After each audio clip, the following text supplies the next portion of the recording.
Hey guys, it's Ty and welcome back to my channel. So today I'm doing my very first recent reads of 2025. Unfortunately for me, I have had a really slow start to the reading year.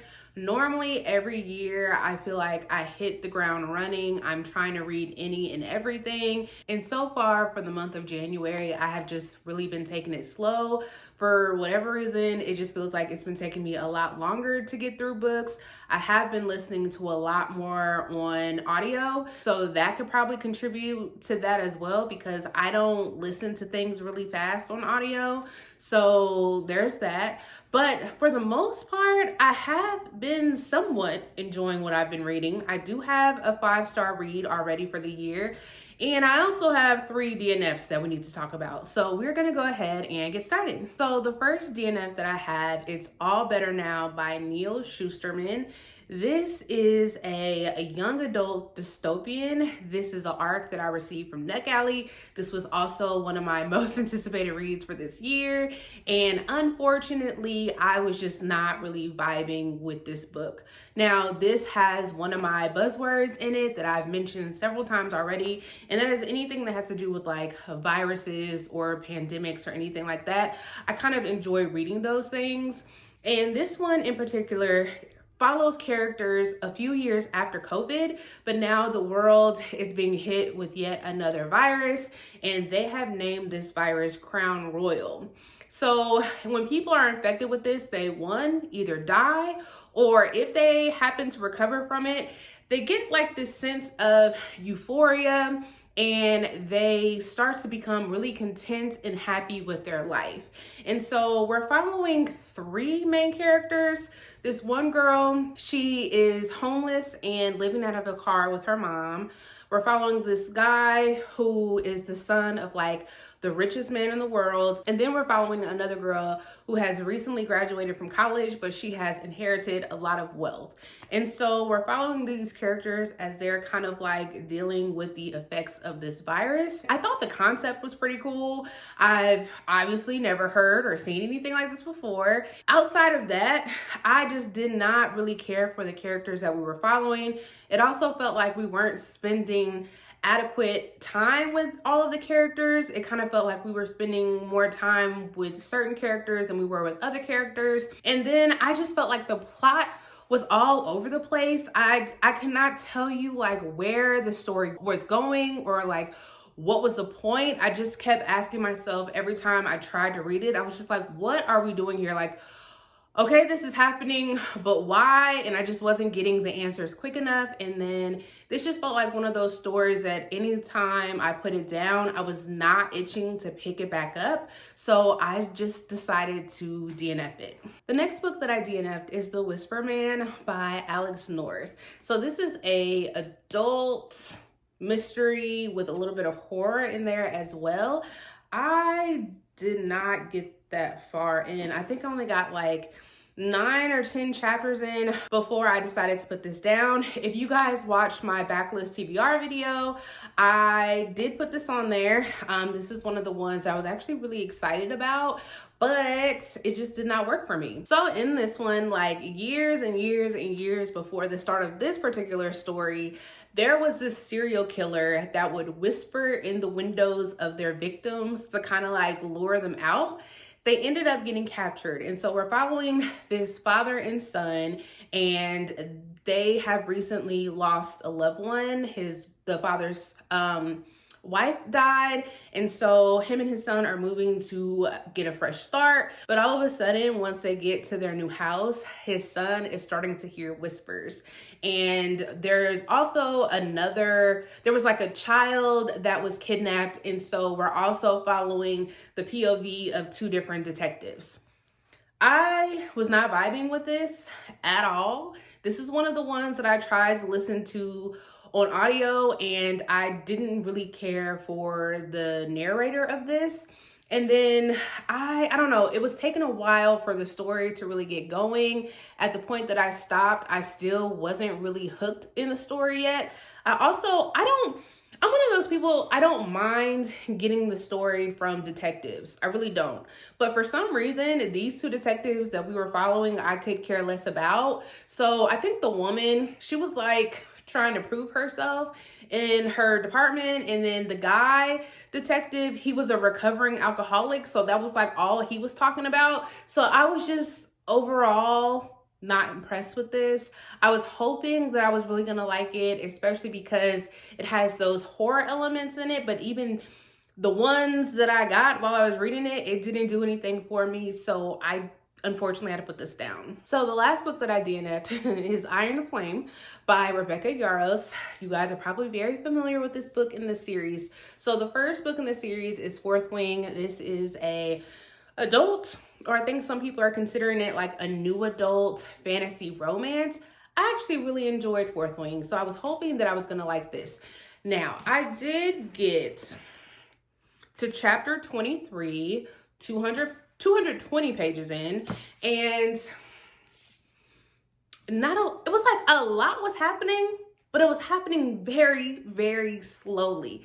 This definitely felt like a second book in a series. It definitely feels like it's supposed to be a filler book, and I have been trying to read this since December, and I picked it up in December specifically so that I could be done with it by the time that Onyx Storm came out. I already have a copy of Onyx Storm, and I already know I'm not going to be getting to that book anytime soon because I don't know if or when I will pick this up. I did give it a try. I'm still going to keep it around, and hopefully at some point this year, I will be in the mood to pick this back up. So moving on to the books that I actually did finish, we're starting with my 3-star reads. And up first, we have Adrift and Currents, Clean and Clear by Shauna McGuire. This is the 10th book in the Wayward Children series. For some reason, I always see these in the adult section, but I think these are more like young adult fantasy, portal fantasy books. Majority of the books in this series I have really enjoyed, some more than others. And unfortunately, this is not one of the ones I have enjoyed like I have some of the others. So in this one, we are following our main character, Nadia. She is originally from Russia. She was born with a birth defect. She does not have a right arm, and she was abandoned at the hospital by her mother, and she has grown up in foster care. So eventually she is adopted by American parents, and she is brought over to America. We start to watch Nadia as she is growing up. Again, remember, she doesn't have a right arm, but that has never bothered Nadia at all. That has never stopped her from being like the other kids and doing all of the things everybody else is doing. However, her new parents seem to be really bothered by her not having this right arm, and they end up giving her a prosthetic without even really talking to Nadia to see if that is what she wants. So she reluctantly agrees to wear it just to make her new parents happy. And so during the midst of all that, just like in all of the other stories, she is transported to a different world. And in that world, people like are able to live in the river. And so she starts to make new friends and be accepted by these people in the other world. So the reason why I'm settling on 3 stars for this one is because I really liked Nadia as a character. In all of these books, I seem to really like these children and their backstories. What gets me sometimes is the worlds that they are transported to. Sometimes I enjoy some of the worlds more than others. In this one, I didn't really care for it. I was a little confused at certain points with how like the world worked. I wasn't really vibing with it. And then the end is what really did it for me, because it did not end the same way or have the same type of formula that other books did. So that really threw me off. And by the end of this, I had so many questions. So I'm pretty sure with how this ended that we are going to get at least another book in this series. I am going to pick it up because I am curious to see where else Shauna McGuire goes with this. But I loved Nadia, but I did not like the world, so I'm settling on 3 stars. Another one that I have here is Their Vicious Games by Joelle Wellington. This is a YA thriller. And first off, I just really enjoy this cover. So in this one, we are following high school student Adina. and she goes to like this particular academy, and she had got accepted into Yale. And there was a situation between her and one of her former friends that caused her to get her acceptance rescinded. So then she decides to accept an invitation to what is considered the finish. So this family that owns like the academy that she goes to is a really prestigious family.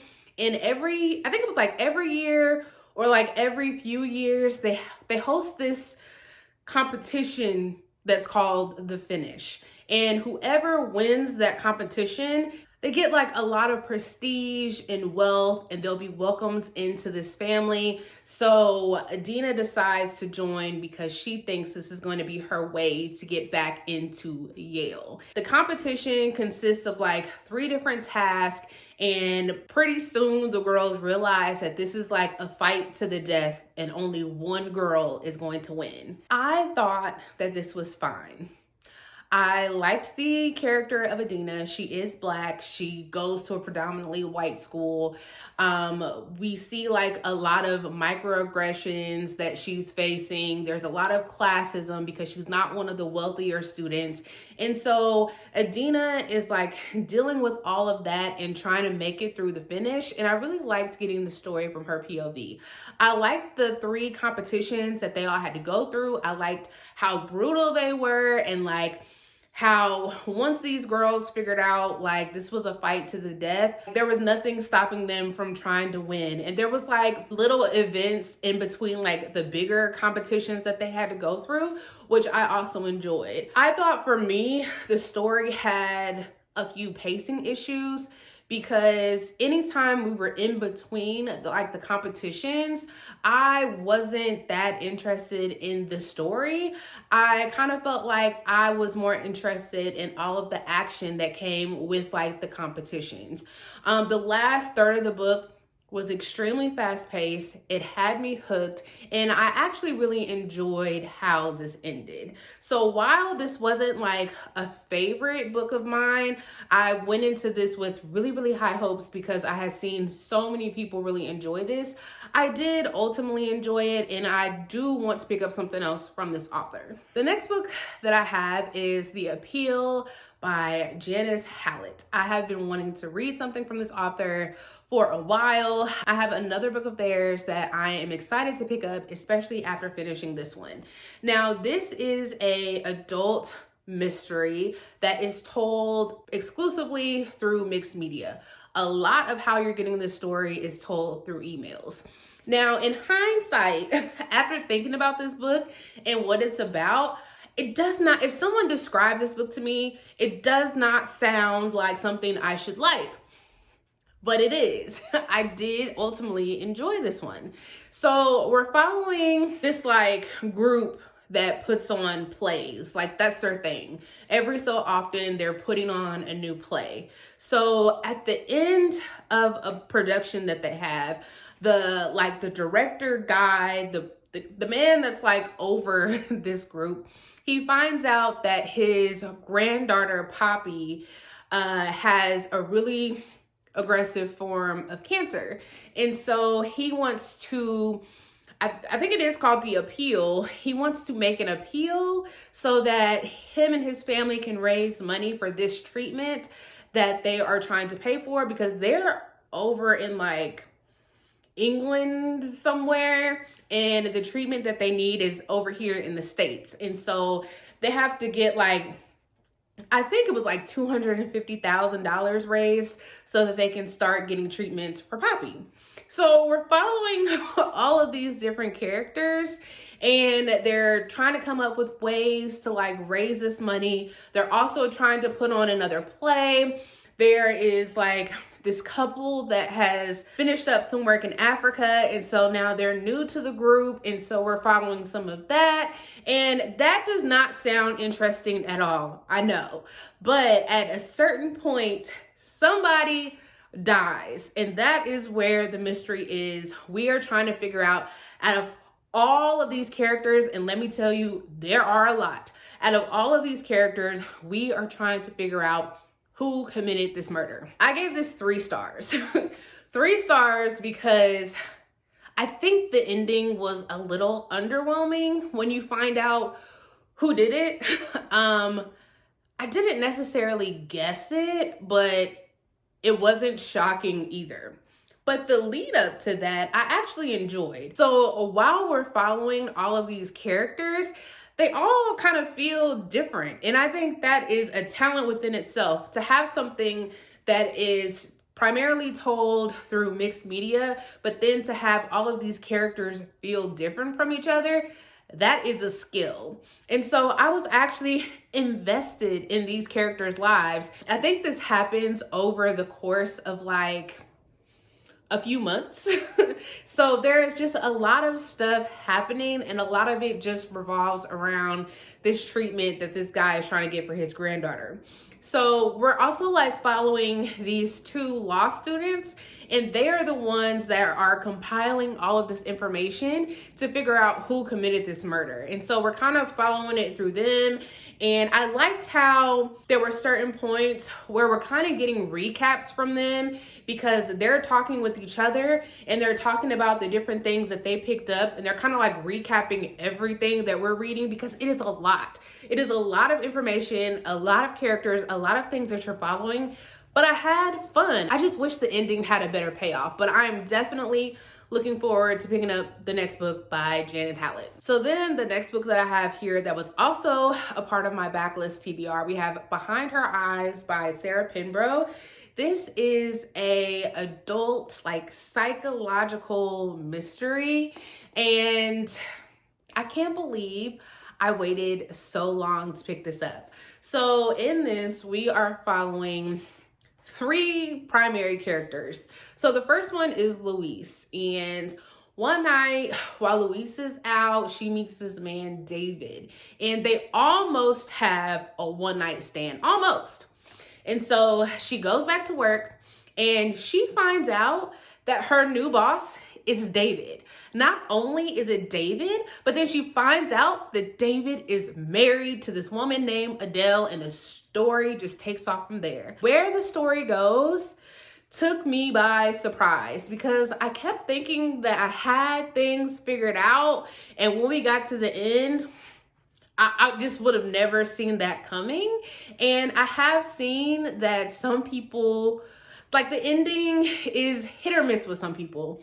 Some people tend to really love it and they're shocked like me, and some people are like, what the hell? Now, what's stopping this from being 5 stars for me is some of it was a little slow for me, and I do think it took a little while before I was like truly invested in this, but once I got there, I was there. And then a part of me is like, the ending is ridiculous, but then another part of me is like, I really enjoyed it because I didn't see it coming. So, you know, I'm kind of wishy-washy on that. But overall, my reading experience, I'm settling on 4 stars with this one.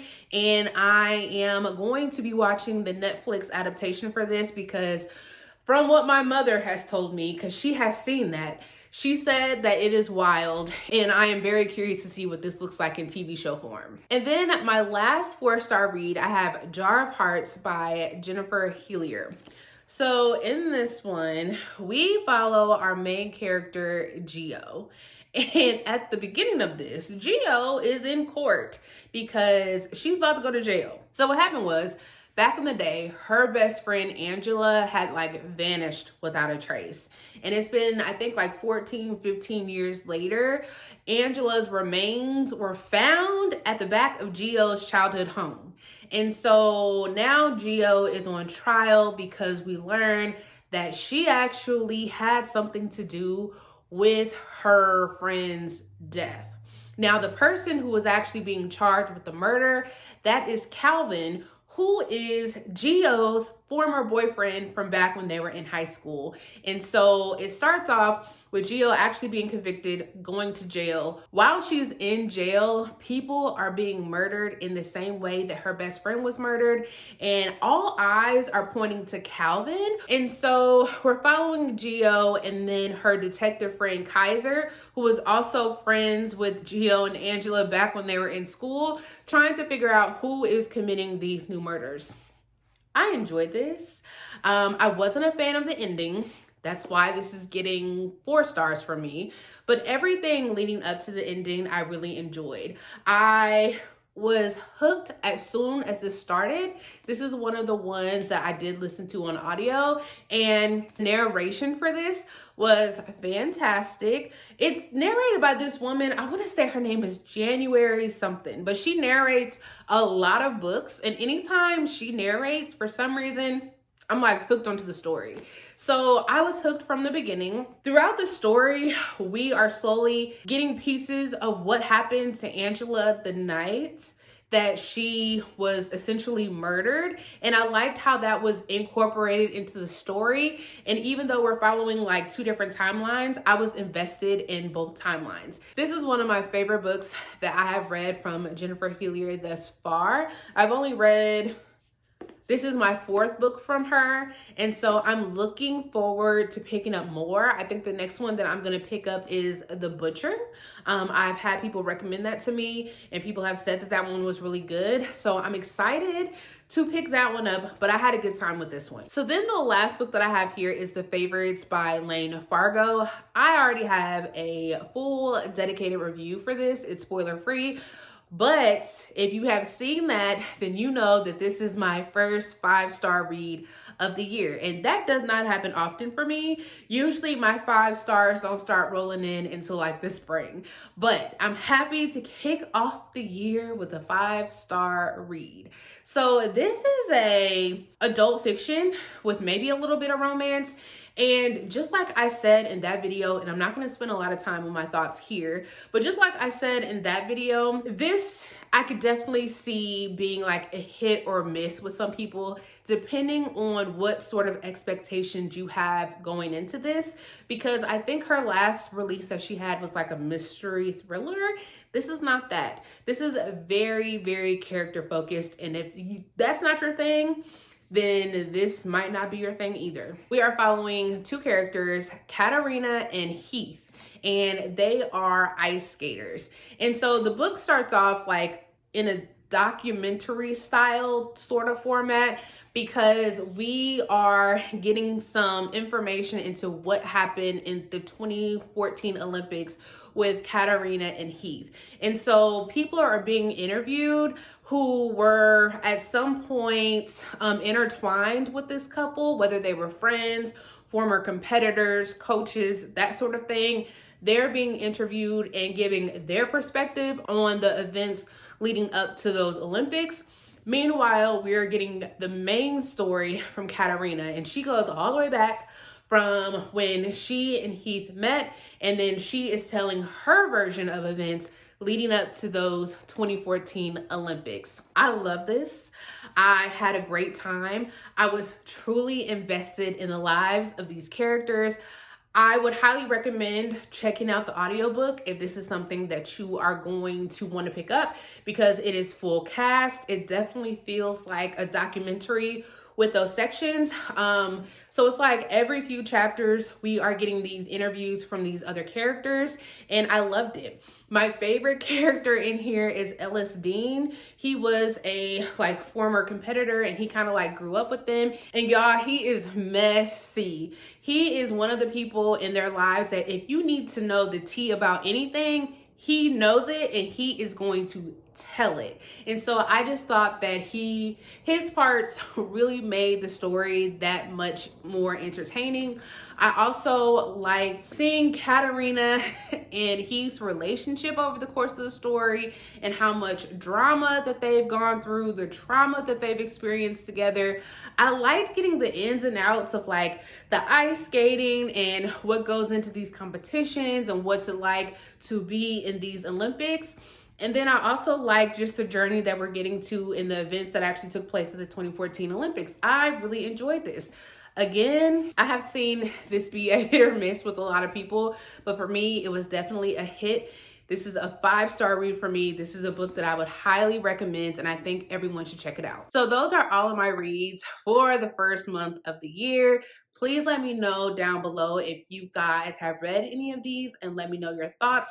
I will have my backlist TBR video posted down below, as well as my review for the favorites in case you guys are interested. But I will see you guys next time. Bye.